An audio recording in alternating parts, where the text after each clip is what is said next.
विचार ही वो शक्ति है जो इंसान के व्यक्तित्व को एक नया आकार देती है। हम बिल्कुल वही बन जाते हैं जैसा हम सोचते हैं।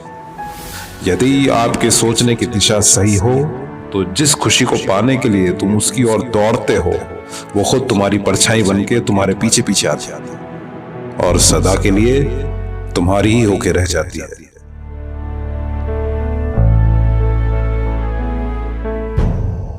का मस्तिष्क अपने अंदर कई इल्यूजन्स समेटे हुए है। दिमाग हर वक्त परिकल्पनाओं का संसार गढ़ता रहता है। दिमाग के सोचने की ताकत असीमित है, पर वहीं तक जहां तक हमारे पास उसे मापने का कोई आधार नहीं है। मानव का सुखी रहना असल में उसके मस्तिष्क के स्वभाव पर ही निर्भर करता है, ना कि परिणामों की मान्यताओं और अवधारणाओं पर पुरानी व्यवस्थाएं और अनुभव इस असीमित शक्ति को बांधने का काम करती हैं। जीवन में कुछ पाने के लिए कोई सार्थक कोशिश करना बहुत जरूरी होता है, ये सभी जानते हैं। पर ध्यान देना, जब भी आप ये सोचते हैं तो आपके दिमाग का पैटर्न कुछ ऐसा बन गया है कि आप हर चीज बड़ा ही सोचते हैं और बड़ा ही पसंद करते हैं। जैसे कोई बड़ा व्यापारी बनने की सोचता है, कोई बड़ा मंत्री बनने की सोचता है, कोई बड़ा अधिकारी बनने की सोचता है, तो कोई बड़ा डॉक्टर, कोई बड़ा इंजीनियर या कोई बड़ा पायलट बनने की सोचता है। जितना भी बड़ा आप सोचते हैं, फिर वैसा ही हो जाने के लिए आपके दिमाग भी आपके सामने उतनी ही बड़ी कोशिशों का एक खाका या एक पोर्टफोलियो तैयार करके रख देता है। दिमाग ही सभी तरह की परेशानियों को उत्पन्न करता है और दिमाग ही सभी खुशियों को उत्पन्न करने का स्रोत है। उदाहरण के तौर पे हर विद्यार्थी ये सोचता है कि वो 90% अंक लेके आएगा, इसीलिए उसे रोज 14 से 18 घंटे अध्ययन करना होगा। उसके लिए समस्या बड़ी है और उसका समाधान भी उसके दिमाग ने बड़ा ही दिखा दिया है। पर जैसे जैसे समय बीतता है उसके 14 घंटे 7 घंटों में सिमट जाते हैं, फिर 3 घंटे, फिर 2 और फिर 1। सोचिए, ऐसा किस लिए होता है?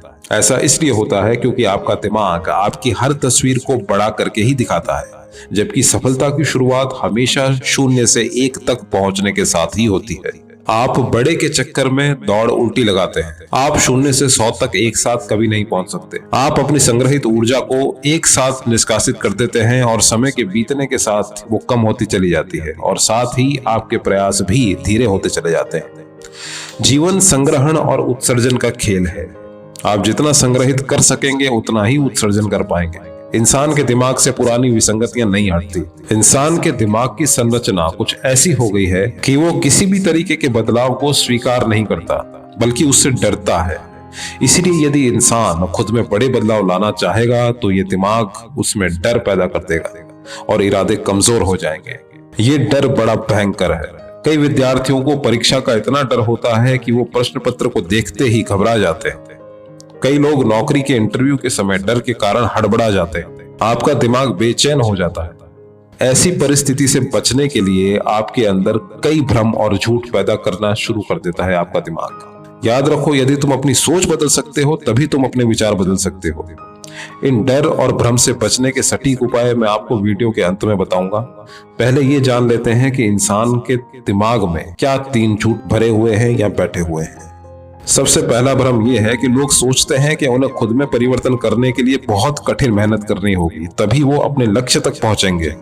पर असल में ये एक झूठ है। सहजता ही वो उपाय है जिसके माध्यम से बड़ी आसानी से बिना थके आप अपने लक्ष्य तक पहुंच सकते हैं। पर आवश्यकता है सही कदम उठाने की और निरंतरता की। इस संबंध में एक कहानी मुझे याद आती है जिसमें एक तपस्वी साधु, एक 16-17 साल की लड़की और एक 7-8 वर्ष का लड़का एक पहाड़ी के रास्ते चढ़ के अपने गांव तक पहुंचना चाह रहे थे। खड़ी चढ़ाई थी जिसे पार करना था। वो तपस्वी साधु अपने कंधे पे झोला टांगे और हाथ में लकड़ी पकड़े ही पहाड़ी की ओर चढ़ रहा था। वहीं वो नवयुवती अपने छोटे भाई को अपने कंधे पे उठाए धीरे धीरे पहाड़ी चढ़ती चली जा रही थी। उस लड़की को अपने भाई को कंधे पे लिए चढ़ते हुए देख के उस साधु को दया आई और उसने बोला कि पुत्री, ला तेरे भाई को मेरी पीठ पे दे दे, आगे और चढ़ाई है, इतना बोझ अब तेरे से नहीं संभाला जाएगा। तब लड़की हंसती है और कहती है कि महाराज, अगर मैं अपने भाई को बोझ समझती तो अब तक 4 कदम भी ना चल पाती। और आपको जान के ये आश्चर्य होगा कि इस वक्त भी मुझे अपने भाई का भार महसूस नहीं हो रहा, ना उसका भार उठाने में कोई मेहनत महसूस हो रही है, क्योंकि उसके साथ ले जाना मेरा लक्ष्य है जिसे मैंने आत्मसात कर लिया है। पर यही भार अगर मैंने आपको कंधे पे दिया तो निश्चित ही आप उसे एक कठिन कार्य के रूप में लेंगे और उसे कैसे भी पूरा करने की कोशिश करेंगे, और आपकी यही कोशिश किसी गलती में परिवर्तित होकर पहाड़ से गिरने का कारण भी बन सकती है। इसीलिए मुझे यकीन है कि चाहे मेरा बल आपसे कम है, पर मैंने अपने लक्ष्य को आत्मसात कर लिया है, इसलिए मुझे उसमें कोई भार महसूस नहीं होगा और मैं इस लक्ष्य को निश्चित ही पूरा कर लूंगा। इसलिए यह समझ लो कि कम बल होते हुए भी जिस सहजता से वो लड़की अपने लक्ष्य को पूरा कर सकती है, बस वही तरीका है बदलाव का। लोग बदलाव को इतना कठिन मान लेते हैं कि डर जाते हैं, घबरा जाते हैं, या उसे हासिल करने के लिए मेहनत का इतना बड़ा पैमाना बना लेते हैं जिसे पूरा करना उनके बस की बात नहीं होती। इसीलिए किसी भी चुनौती को बेहद कठिन मान के मत देखो। आज वो भले ही तुम्हें कठिन लगे, पर कल वही तुम्हें सहज और आसान लग सकती है। मस्तिष्क की शक्ति भुजाओं की शक्ति से कम नहीं है। भले ही हाथों की तरह मस्तिष्क दुनिया को रोक नहीं सके, पर दुनिया बदलने की ताकत जरूर रखता है। दूसरा भ्रम है कि लोगों में यह बड़ी भ्रांति है कि बड़े कदम लेने से ही परिणाम आएंगे। लोग सोचते हैं कि वो जितना तेज दौड़ेंगे उतना जल्दी वो कुछ हासिल कर सकेंगे, पर ये लोग जान लें कि जीवन में सभी घटनाएं सापेक्ष ही घटित होती हैं। एक तरफ आप बचपन से जवान होते हो तो वहीं आपके जवान से बूढ़े होने का वक्त हर साल पास आता चला जाता है। ये समझ लो कि हर आती सांस का जाना जाती सांस को खोना ही होता है। फर्क इससे नहीं पड़ता कि कितनी तेज दौड़ रहे हो तुम, फर्क इससे पड़ता है कि आप किसके लिए तेज दौड़ रहे हैं, उसे हासिल कर पाते हैं भी या नहीं। लोग तेज दौड़ना तो निर्धारित कर लेते हैं, पर किसके लिए दौड़ना है यह निश्चित नहीं होता, इसीलिए कुछ पाते भी नहीं। हर वो आदमी जिंदगी भर सिर्फ दौड़ता ही रहता है जिसने अपना लक्ष्य निर्धारित नहीं किया है। वो आदमी अपनी दौड़ पूरी कर लेता है जो जीवन में शिक्षक, डॉक्टर, अधिकारी बनना चाहता है और वो बन गया। बस यही उसकी दौड़ वहां पे समाप्त हो जाती है, और समाप्त हो जानी भी चाहिए। यदि 200 मीटर की दौड़ के लिए तुम 1000 मीटर की कोशिश कर रहे हो तो स्ट्रेटेजिकली ये तुम्हें हराने का काम ही करेगा। इसलिए आंख बंद करके ये नियम मत मान लो कि तेज ही दौड़ना है तभी जीत मिलेगी। कई बार कछुए भी दौड़ में जीत जाते हैं और खरगोश भी हार जाते हैं। दिमाग की तीसरी भ्रांति यह है कि दूसरों का ज्ञान तुम्हारे लिए भी उपयोगी हो सकता है, लेकिन असल में कभी ऐसा होता नहीं। दूसरे का ज्ञान तुम्हारे लिए अनुपयोगी ही सिद्ध होता है। ओशो कहते हैं कि यदि तुम्हें कोई समझा सकता है तो वो सिर्फ तुम खुद हो, कोई और तुम्हें कभी नहीं समझा सकता। लोग ज्यादातर दूसरों से सलाहें, ज्ञान और प्रेरणा लेना पसंद करते हैं, पर इस पर विचार नहीं करते कि जो ज्ञान उन्हें मिल रहा है वो किसी और का अनुभव है। ये अनुभव बताने वाले के लिए तो प्राथमिक है, पर तुम्हारे लिए सेकेंडरी है।